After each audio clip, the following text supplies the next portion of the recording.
Oitavo ano do ensino fundamental é muita coisa, é muito complexo, é bastante conceito e bastante informação e bastante análise. Então é preciso que vocês leiam com muito cuidado as apostilas, principalmente a apostila, eu daria destaque para a apostila 2, o PET 2, que fala das revoluções, a Revolução Francesa, a Revolução Americana, certo? E o PET 4 e 5, que fala sobre a independência e a construção da independência do Brasil e a nossa formação enquanto um país independente. A palavrinha-chave que eu proponho no final desse vídeo é Revolução Industrial. Procurem também nos PET de Geografia, porque esse assunto do oitavo e nono ano tem muito a ver também com os assuntos trabalhados na apostila de Geografia, certo? Nós iniciamos falando do Iluminismo, que é um grande movimento da filosofia, da política, que visava uma transformação, uma mudança na forma de sociedade chamada Antigo Regime. Isso nós também estudamos antes da pandemia, quando nós estávamos estudando Revolução Inglesa e Revolução Francesa. Não sei se vocês vão se lembrar disso. O Iluminismo, ele é um movimento da filosofia, tem vários pensadores importantes, como nós vimos também, John Locke, Jean-Jacques Rousseau, Voltaire, Montesquieu e vários outros. A ideia de igualdade ao longo da história humana sempre foi uma ideia estranha, a ideia da igualdade entre todos. As sociedades antigas, quando a gente pega desde a antiguidade, sociedades da Idade Média, eram sociedades de grupos sociais muito bem estabelecidos e que dificilmente havia uma grande possibilidade de mudança, de ascensão, quer dizer, de subida social ou de quem estava em grupos importantes cair socialmente. Ao longo dos séculos 17 e 18 há um aumento muito grande das populações, um aumento muito grande das mudanças sociais que vão acompanhadas dessas ideias de grandes reformas, primeiramente grandes reformas e depois as grandes revoluções, que aí são mudanças do zero, quer dizer, grandes mudanças, profundas mudanças na própria forma de organização das sociedades. Então, como eu falei, essa ideia da igualdade é uma ideia que vem muito da idade moderna e principalmente a idade que nós vivemos hoje, a idade contemporânea. O que nós tínhamos antes eram esses grupos bem estabelecidos. E a sociedade europeia e as colônias que essas sociedades tinham aqui na América, que esses reinos europeus tinham aqui na América, eram chamadas de sociedades do Antigo Regime. A primeira ordem, ou o clero, que eram aqueles homens representantes da Igreja Católica. A segunda ordem, que no caso era a nobreza, e aí dentro da nobreza você tinha várias outras divisões, né, de nobres mais importantes a nobres menos importantes. E, finalmente, o chamado terceiro estado, ou terceira ordem, o povo. Só que esse povo englobava milhões de indivíduos de grupos sociais muito diferentes, que iam desde pequenos artesãos, a camponeses, até grandes mercadores, grandes comerciantes, que nós vamos identificar como burgueses. Estes grandes comerciantes, grandes mercadores, esses grandes burgueses, portanto, faziam parte do terceiro estado, ou terceira ordem, e isso significava que eles não tinham privilégios. Os privilégios são quando você tem direitos de mais e deveres de menos. O grupo privilegiado nessa sociedade de antigo regime era a nobreza e dentro da nobreza o clero. O privilégio envolvia uma série de direitos, inclusive o direito de não pagar impostos para o Estado. Enquanto que o povo, o terceiro estado, se viu obrigado a pagar impostos, principalmente entre outras obrigações, entre outras formas de organização e comportamento social. Então essa é a sociedade do Antigo Regime.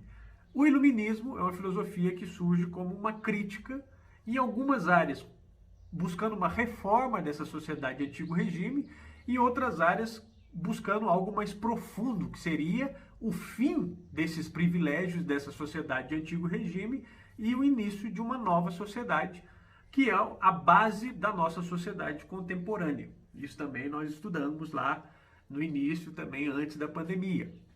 Pois bem, então o PET 1 trazia essas ideias do iluminismo, falava sobre a Revolução Gloriosa, as revoluções inglesas, que é, na verdade, um desdobramento de 40, 50 anos ao longo do século XVII na Inglaterra, que vai culminar com o enfraquecimento do poder do rei e parte da nobreza e o fortalecimento da burguesia no solo inglês. Isso significava que, a partir daquele momento da Revolução Gloriosa de 1688, a burguesia da Inglaterra tomava o Estado para si e colocava em prática ideias econômicas mais avançadas do que aquelas do mercantilismo, que também é um conceito importante das práticas econômicas que o Estado fazia para seu enriquecimento. Só que o mercantilismo, em determinado momento, determinado estágio, passou a ser muito prejudicial para a própria acumulação e os interesses desses grandes comerciantes que chamamos burgueses, ou grandes proprietários, ou homens mercadores, homens que dependiam, que viviam exclusivamente do comércio, da atividade comercial. Então a Inglaterra foi o primeiro país onde a burguesia assume o controle, diminuindo o poder da realeza e da nobreza. Em seguida, no PET 2, o PET 2 vai entrar na Revolução Francesa, que é uma mudança que tem grande influência da Revolução Americana, que acontece em 1776, a chamada Guerra de Independência das 13 colônias inglesas na América do Norte contra a Inglaterra, e a independência dessas 13 colônias trouxe algo verdadeiramente novo, que era o conceito de república. A ideia de república, de coisa do povo, de governo do povo.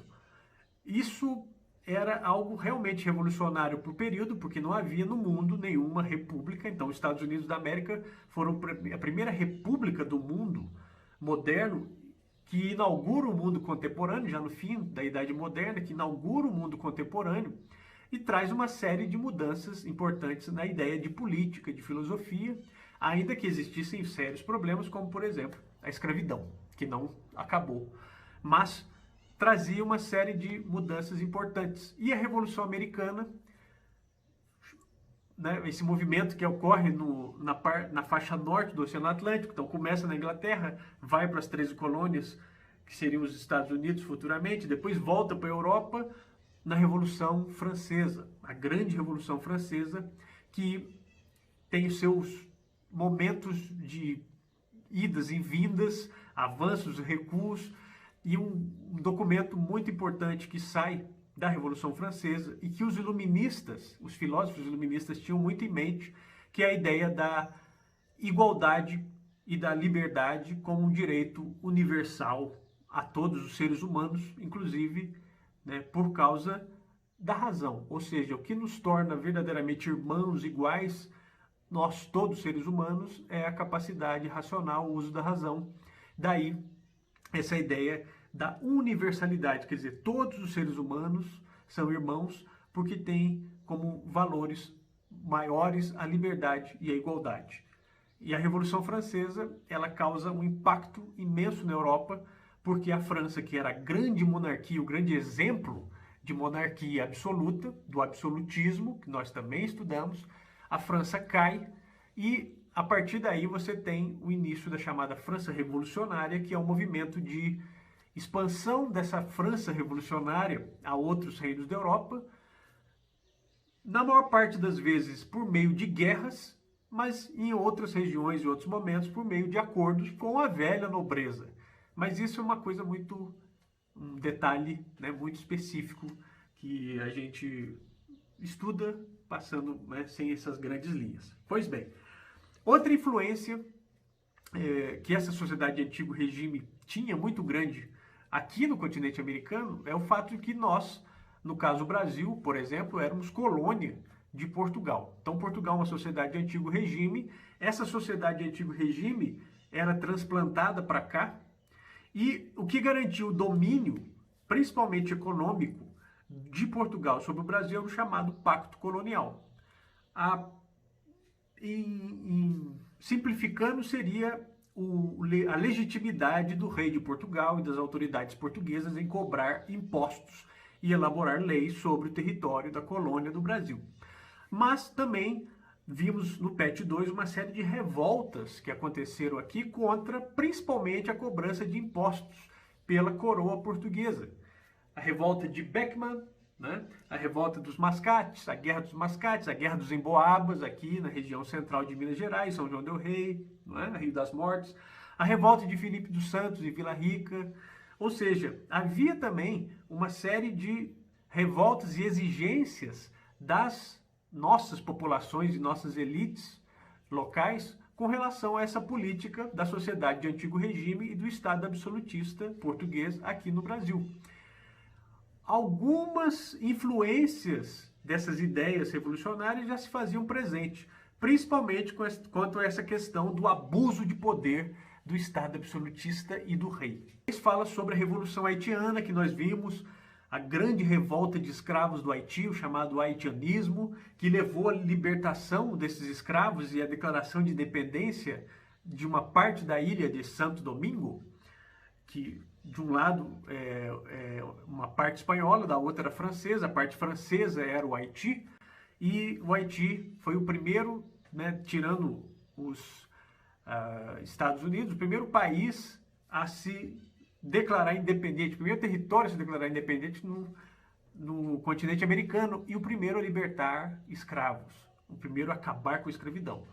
No entanto, o boicote das potências, o isolamento da ilha, daquela parte da ilha, levou o Haiti a ter uma série de dificuldades, além de disputas internas, de problemas políticos entre grupos, e isso levou, historicamente, a um grande enfraquecimento do Haiti, o isolamento do Haiti, e tragicamente se tornou de local mais rico das Américas, meados do século XVII, para se tornar o território mais pobre hoje em dia. Ainda no PET 3, vimos a independência das colônias espanholas, muito também por essas ideias iluministas que chegavam aqui, pelas ideias da Revolução Francesa, pelas ideias da Revolução Americana, que também foram influenciadas pela Revolução Inglesa. Está tudo nesse pacote das revoluções, das grandes mudanças, mas havia também movimentos já de independência desses territórios, como nós vimos o caso do vice-reino do Peru, uma série de rebeliões indígenas, Tupac Amaru. Voltem lá no YouTube, fizemos um videozinho sobre Tupac Amaru,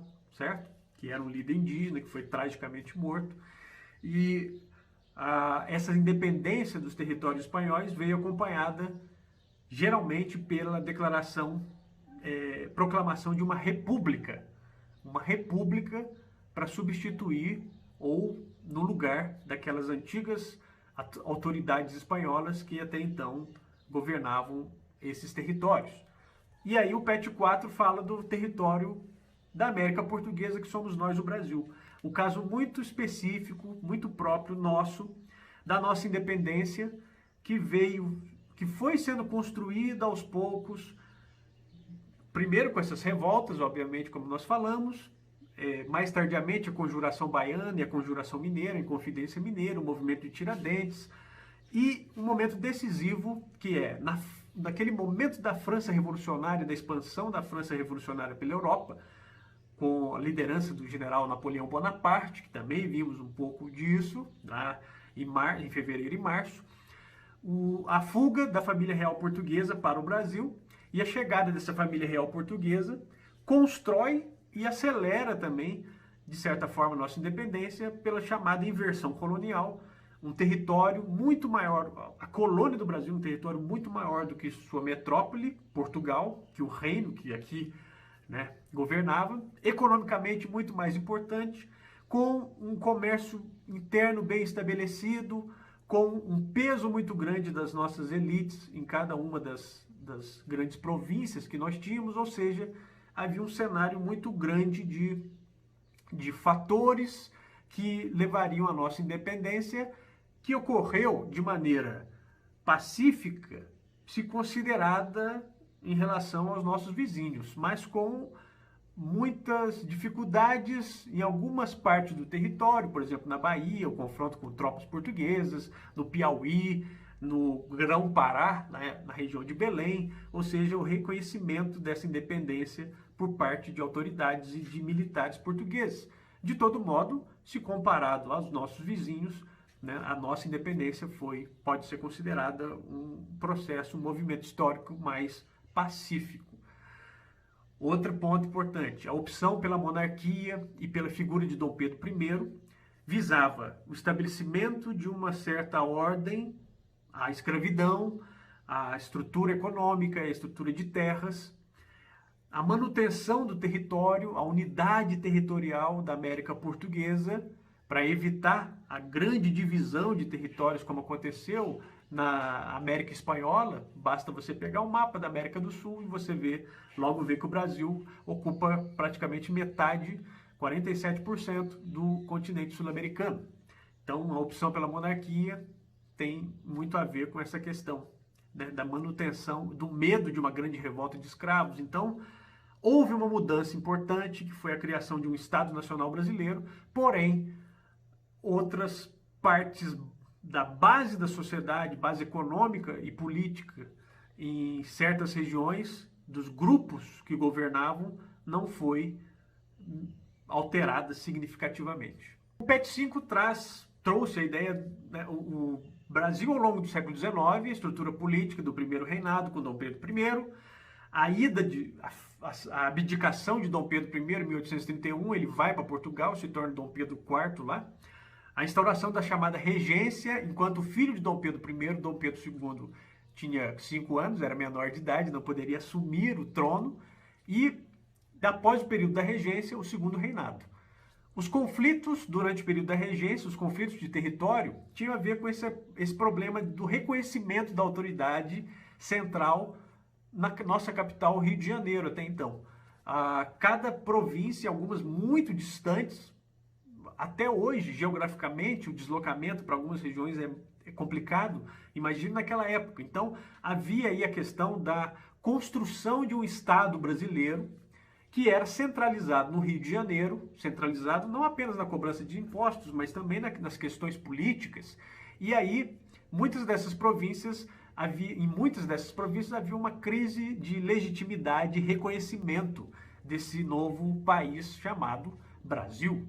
Então nós vamos ver uma série de revoltas, as chamadas revoltas regenciais, cuja principal, né, do ponto de vista de duração, foi a Farroupilha, a Guerra dos Farrapos, na província do Rio Grande do Sul, e a que teve o maior número de mortos foi a Cabanagem, na província do Grão-Pará, hoje estado do Pará, na região de Belém, nas regiões ribeirinhas ali, cerca de 40 mil pessoas morreram nesse conflito.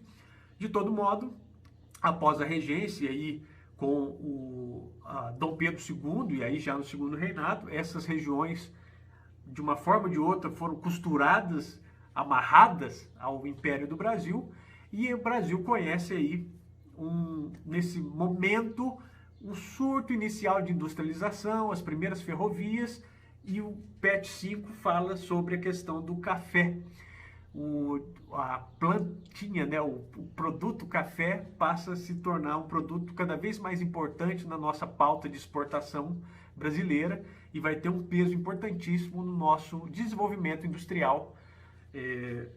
Inicialmente, há uma industrialização que traz as ferrovias, o café viaja com essas ferrovias para determinadas regiões e a partir do momento que esse café passa a se tornar um grande empreendimento econômico, ele também passa a financiar outras ferrovias e outros caminhos desse progresso e também as nossas primeiras fábricas e indústrias que geralmente surgiam nessas grandes regiões onde havia o escoamento do café, o Rio de Janeiro e o Porto de Santos. Então a gente está falando do Planalto Paulista, né, para Santos, e na região do Vale do Paraíba para o Porto do Rio de Janeiro. E essa vai ser a grande região industrial e o grande polo de atração econômica do Brasil a partir aí de meados do século XIX e vai estourar no século XX, Rio e São Paulo. O PET 6 trouxe a questão do fim gradual da escravidão, com exemplos dos Estados Unidos da América, fala da industrialização dos Estados Unidos, né? E os conflitos que aconteciam, e o PET 6 e 7, entre esses estados nacionais, por exemplo, a Guerra do Paraguai, há uma série de leituras, de entendimentos sobre a Guerra do Paraguai, e uma delas tem a ver com o próprio crescimento econômico e desenvolvimento do Paraguai, que precisava abrir os caminhos para o seu comércio com acesso ao mar e também nas questões políticas que envolvia o Brasil, o Uruguai, ou seja, não apenas um fator, mas simplificando essa questão, a gente pode entender como um crescimento e um amadurecimento desses estados aqui na América do Sul, cada um buscando legalizar as suas fronteiras, reconhecer seus territórios, seus povos, entender as suas potencialidades. E a Guerra do Paraguai, assim como é falado da Guerra de Secessão dos Estados Unidos, tem a ver com esses elementos da construção de um Estado nacional, de uma forma de poder que governa um território, não é? E que é reconhecido por todo esse território. Isso, ao longo da história, principalmente como nós estamos vendo após a Revolução Francesa, você tem uma nova configuração desses poderes, desses estados nacionais, da questão dos direitos sociais, os direitos dessas populações. Então, nós temos uma questão muito mais complexa aí. E aí entra a questão da escravidão. O Brasil, para quase todos os efeitos, foi o último país a abolir a escravidão no Ocidente. Atrás, se não me engano, só da Mauritânia, que é um país do noroeste da África, do continente africano. Os Estados Unidos aboliram a escravidão ao longo e após a Guerra de Secessão, que foi a guerra do norte mais industrializado contra o sul escravocrata, e no Brasil havia esse debate. Desde muito tempo havia uma promessa de fim da escravidão. Ao longo do século XIX inteiro nós temos esse debate. E no Brasil a opção feita por nossas elites e nossos legisladores foi o fim da escravidão a conta-gotas, ou seja, gradualmente, de pouquinho em pouquinho, para se evitar uma grande revolta de escravos, uma grande rebelião, ou também aí para não interferir significativamente na questão produtiva, econômica, já que se dependia muito da mão de obra escrava em algumas regiões, exclusivamente da mão de obra escrava. Ao longo desse tempo, também havia a industrialização, a segunda revolução industrial, e nos países onde essa segunda revolução industrial estava se desenvolvendo, havia uma das consequências da industrialização, que é o desemprego. Muita gente desempregada. Qual era a solução? Muitas dessas pessoas eram incentivadas a emigrar, a sair de seus territórios. E aqui no Brasil, nós, casando com essa questão do fim da escravidão, começa a haver um incentivo para que essas populações venham para cá, populações da Itália, da Alemanha, da Polônia, de outras regiões do leste europeu, né? De algumas regiões do Oriente Médio, do Líbano, né? E mais tardiamente do Extremo Oriente, no caso Japão. São locais onde havia uma grande massa de população sem oportunidade de emprego ou em vias de industrialização, e nesse momento também, como nós vamos estudar mais ao longo do 9º ano, havia teorias raciais ou racialistas que colocavam o elemento da miscigenação como algo extremamente negativo e o elemento europeu branco como um fator de progresso e desenvolvimento seguro. Eram ideias racistas. Muitas autoridades, legisladores, homens da nossa elite viam com bons olhos o incentivo da vinda desses imigrantes, sobretudo europeus, pelo fato de essa vinda trazer também um embranquecimento da nossa população. Ou seja, nesse momento via-se, né, por esses grupos, essas autoridades, o fato de que o Brasil ser um país com uma população de escravos africanos muito grande ou de miscigenados, de mestiços, um traço ruim, um traço negativo, um traço de que impediria o nosso real progresso industrial, econômico, portanto, ideias extremamente ligadas ao chamado darwinismo social, que nós vamos estudar mais no próximo ano, no 9º ano. E por fim, o PET 7 fala do imperialismo, no caso do imperialismo dos Estados Unidos, que é uma prática de domínio militar, econômico, cultural, político de um país sobre outro. Esse domínio ele pode ser direto, uma ocupação direta, mas também inicia-se aí uma nova prática de imperialismo por meio da diplomacia, por meio de sujeição econômica, já que é a fase da segunda revolução industrial, então nós temos grandes conglomerados, grandes empresas poderosas que agem junto com estados, com governos, com países, e há toda uma série de interesses estratégicos que levam, inclusive, o mundo a conflitos futuros, como, por exemplo, a Primeira Guerra Mundial. A apostila 7 ela fala dos Estados Unidos em relação à América Latina, principalmente a América Central, mas nós vamos ver muito fortemente o imperialismo praticado pelas potências industriais da Europa, o que vai levar a uma ocupação de vários territórios do planeta, mas quando não houver mais territórios a serem disputados, ou todos eles estiverem ocupados, o caminho vai ser a guerra, o atrito que vai existir entre esses países poderosos, esses estados nacionais, né? Então, se fosse definir a nossa apostila de 8º ano, a palavrinha-chave para nós teria a ver com o desenvolvimento dos estados nacionais e a segunda revolução industrial, certo? E aí, casando com a geografia, procurem bastante na área de geografia, no PET de geografia, a segunda revolução industrial, que é o assunto principal, que é o estabelecimento de estados nacionais. Nós vimos a independência do Brasil, a independência de vários países do continente americano, e a partir dessa independência a questão é como fazer para se alcançar o desenvolvimento, o progresso industrial, técnico, econômico, assim como o modelo a ser seguido, que seriam esses países europeus e os Estados Unidos. Como pode existir, o que é o desenvolvimento, como pode ser feito esse desenvolvimento e como esse desenvolvimento pode absorver toda a população nos seus direitos. Direito ao trabalho, direito à dignidade, à vida, direito a esse desenvolvimento também. Porque o que nós vemos é que sempre há essa dificuldade de criar o desenvolvimento e esse desenvolvimento ser para todos. Certo? Então é isso. Tem mais uma boa lida aí na apostila. Espero que tenha ajudado um pouquinho esse breve resumo e comentário sobre os assuntos da nossa apostila, das nossas apostilas de 8º ano. Certo? Então, um grande abraço a todos. Até mais.